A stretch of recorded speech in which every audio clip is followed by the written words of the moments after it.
Good morning. This is going to be an introduction to Excel, and we've got a data set here where my IED students measured a bunch of little wooden blocks using dial calipers for the first time, and we uh, gathered the data of how wide they thought they were. I only had to measure one dimension, but how wide they were in inches to the nearest thousandth for certainty, and we estimated one place value beyond that. So we should have in most of these values 4 decimal places. I can see right away though there's some that don't. So we may have some students that got some data values that maybe we'll have to toss out or ignore. Okay, so here's a spreadsheet. This is Microsoft Excel. Make sure you've downloaded this file from either the LMS or your email, wherever I directed you to go get the file. Make sure you've downloaded it, moved it into a folder on your computer that you know where it is and what it's called. If you've done that, it should have the name at the top. I have not saved it, so I'm going to go ahead and hit save. And for right now, I wouldn't have you guys put it in the desktop, but this is going to be my wooden block stat demo file. Okay, and so I'll give it a name, and I know where it's saved. I can move it to a different place on my hard drive later. Okay, so make sure you are in Excel and not in Google Sheets. If you opened this or tried to click on it from an email, Google may have automatically opened the file in Google Sheets. Okay, and so we don't want that. Now, this video, while I'm using a certain data set right here, in future years I may have you use this video without having the exact same numbers as me. So keep in mind that the numbers I have here and the numbers that you have might be different. Okay, so first off, if you are not familiar with Excel or spreadsheets, what you need to know is we have basically a collection of cells that are arranged as a big table in rows and columns. The columns have column headers across the top named by letters, okay? And we have rows are going across that are numbered.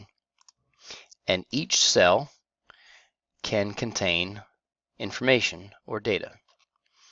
And each cell has a name. This one is named D3, and notice it right here, D3. So if you move and select a different cell, just by clicking on a different cell, you see this name right here change. That's the one that's currently selected, and it is the column header first, F and 5. And so this is naming them is a lot like graphing points in your math class on the XY plane. Okay, so as you type information into a cell, it can be numbers, it can be words. Okay, right up here, you can see what got typed in. What's typed in the cell and what shows in the cell is not always the same. For example, if I use Excel to do a math problem like 8 plus 5, 8 plus 5 is 13. It's showing the answer, but what got typed in is up here. So this right here is your formula bar, and this is going to show what got typed in, while the cell may show the result of evaluating an operation or a function or some kind of command, okay, that was actually inserted. All right, so there's just a couple basics for you. What I would like us to do is have our data set shift down a little bit so that I have more room right here above it where I'm going to put some summary statistics. And so to do that, just like I can click and hold and drag and highlight cells, I can click and hold and drag rows to highlight and select rows. And so what I'm going to do is start up here in this blank area, and from there I'm going to drag down, I don't know, let's say go down to about 14 or so, from 2 to 14, and I'm going to right click with all those highlighted, and I'm going to say insert. And basically it's going to insert that many new blank rows, starting where I started highlighting, and it will shift all my data down. Okay, so it gives me a little space and column, some to work with. All right, and another quick trick here before I start typing the list of the things we're going to find. So, you can pause and play around with me here. Okay, so selecting cells, I can move around using my arrow key. I can obviously use my mouse and just click around. But to highlight and select multiple cells, I can hold the Shift key and then move my arrows left or right, up or down. I can do the same thing with my mouse. Okay, click, hold, and drag around. All right, one of a little tricks that almost is invaluable to me at this point is a command that can snap you to the very end of a row or column that's containing kind of a string of data, a series of cells that all contains information. And so if I wanted to select this whole cell, okay, it might take a long time to like hold the Shift key and sit here and arrow down because there's a lot of numbers. Okay, I'm still going. Or it might be a little bit of a pain to do it with your mouse, to click and hold and drag and keep moving your mouse and waiting, and before you know it, it snaps well past the end and you got to go back up, and that's there's got to be a better way, right? Well, there is. Okay, well, I'm all the way back at the top there in just a second. So what I did is I'm going to use two different commands together. The Shift will highlight, okay, and select. But another key will allow you to snap to the end of a range. And so here, like going back up to the top, instead of just hitting the up arrow key one at a time, if I want Excel to just take me to the top of this, set of data, if I hold the Control key and then hit up, it snaps to the top.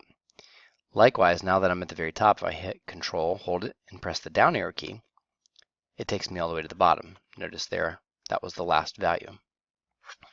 So using those two in combination, holding the Shift key and then holding the Control key and then the down arrow, you can highlight an entire data set very quickly. So we're going to be using that to select our data. Keep that in mind.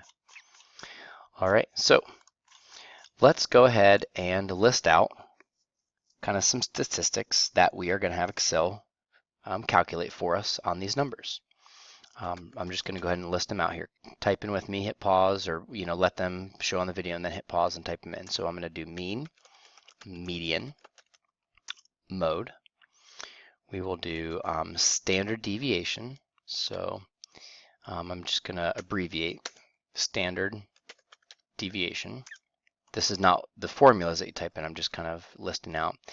We are going to find the highest, the biggest number in our range. We're going to find the smallest, so we'll call that max and min. We're going to use that to calculate the range. Another thing we might like to know is how many values we have. How about we list that in a second? So with range, so how about we do the first quartile, the second quartile, and the third quartile. We'll talk about what that is in a little bit if you're not sure. And then IQR stands for interquartile range. And then how about a count? Just how many numbers are in our data set. Now, one thing you notice that these are extending beyond the width of column A. I can grab the right side of column A with those opposing arrows, and I can drag and make that column slightly larger so that all of my text fits inside that column.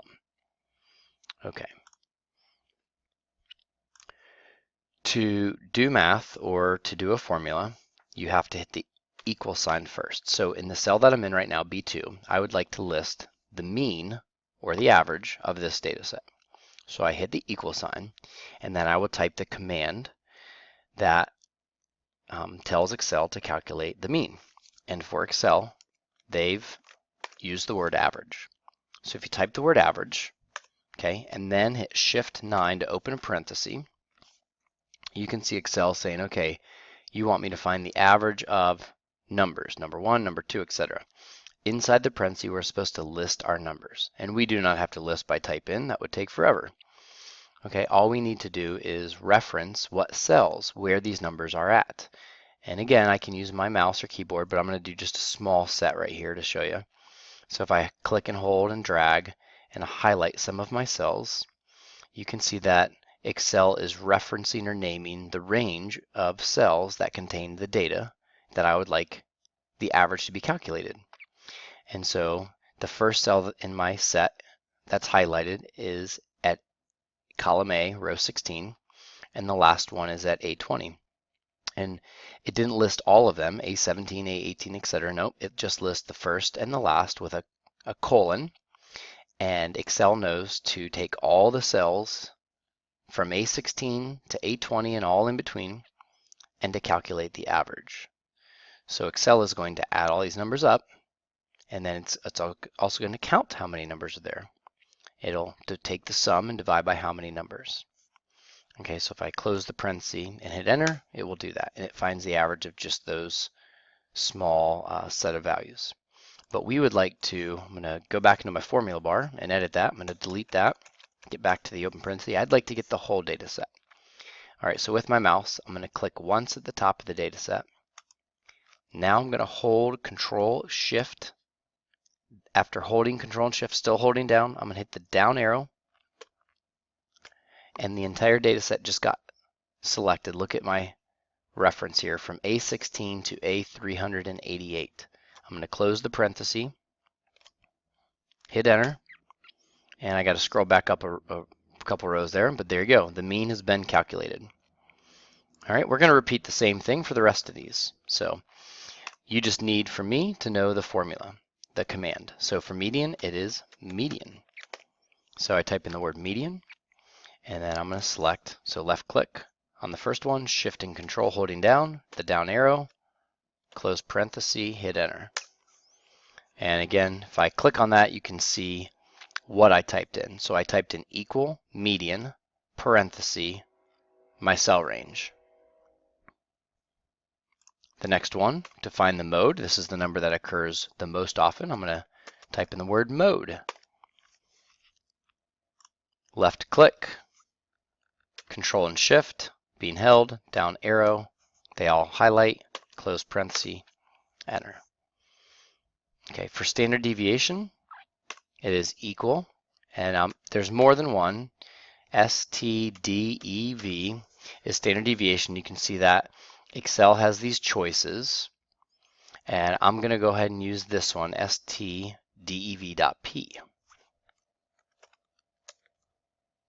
Open parenthesis. Click on the first one, Control Shift, down, select them all. There's standard deviation. Max is the highest value, and the command is actually max, the largest value. So equal max, select your data set, and Excel will find the largest number. Similarly, let's find the smallest number in my data set, and that is min. So equal min, Control Shift down, close parenthesis, enter. There you go. So the largest and the smallest numbers, and range, you might think it's equal range, but it's not. There's not a formula for that. Okay, range is just how big my data set is, and how big the set is really from the biggest to the smallest. So all I need to do is say equal sign, and then I can click on the cell that contains the answer for the max, and the cell is referenced B6. Hit the minus key, select the cell that contains the minimum value, B7 in this case, and then I'll hit enter. And Excel is going to find the difference between B6 and B7. And if my data ever changes, which right here, 0.811, that's supposed to be the biggest, let's just put in a different number real quick, like 0.9. I'm going to type over that. Notice everything just changed, including the range, the max. This all gets populated. I'm going to hit Control Z to undo what I just did. That was Control Z to undo. But the nice thing about using these cell references and not the numbers themselves is that if the data set changes and these values change, the range will change accordingly. Okay, because I didn't just write in a straight math problem 0.811 minus 0.48. I said, hey, I want the max minus the min. And if the max and min change for some reason, like maybe I decide to throw out some values that I think are bad values, then that will get fixed automatically. Okay. We'll come back to quartile in a little bit. For right now, let's skip down to count, and I can say equal count A, And count A says counts the number of cells in a range that are not empty. Well, my range doesn't have any empty blanks in there, but let's go ahead and just use count A. If there were some blank gaps, missing cells with no data, it wouldn't count those. So I'm going to click on the first one, Control Shift down, and parenthesis, something, let me Control Z to undo. All right, let's try again. There you go. And so Excel just counted up all the values, and I know that there are 373 values in this data set. All right. So we could have done, side note, there are lots of other commands. Like if you want to add up a whole range, you can use equal sum. So you could find the sum of all these values. And so if you wanted to calculate the mean all by yourself, kind of break it down into parts. First part is to find the sum. The second part is to know how many. And what do you do with that? You take the sum, so I'm going to use equal. That cell is the sum of all the numbers, and I divide by, so just the /, the number of values. Use that cell and hit enter. And there you go. Look at that. These are the same. Okay. I'm going to delete this. That was just kind of demonstrating. Okay, to add in the quartiles, there's a command that is quartile. I'm just going to use this one right here, just a basic quartile, parenthesis. And then it says an array. An array is just a table. Okay, so where's the table of data? And then comma, quart, there are actually 3 quartiles. You have the first, the second, and third. So we have to number which one we want. And you simply put a 1, a 2, or a 3. So I'm going to select my data. Okay, and then I just came back up here to the formula bar. I can edit right here. And to extend this, it's not just the range of data, but it's now comma, and then I need a number. I want either the first quartile, the second, the third, and quartiles often deal with ranges too, and so you can even use 0, and that's another way to find the minimum value in your data set. 4 will give you the max. So we are going to find the first quartile. We already have our max and min. And we're going to repeat that for the data set for the second and third. So there's my data set, comma 2, equal quartile, highlight, comma 3. There's the third. And IQR stands for interquartile range. It is the difference between the third quartile and the first quartile.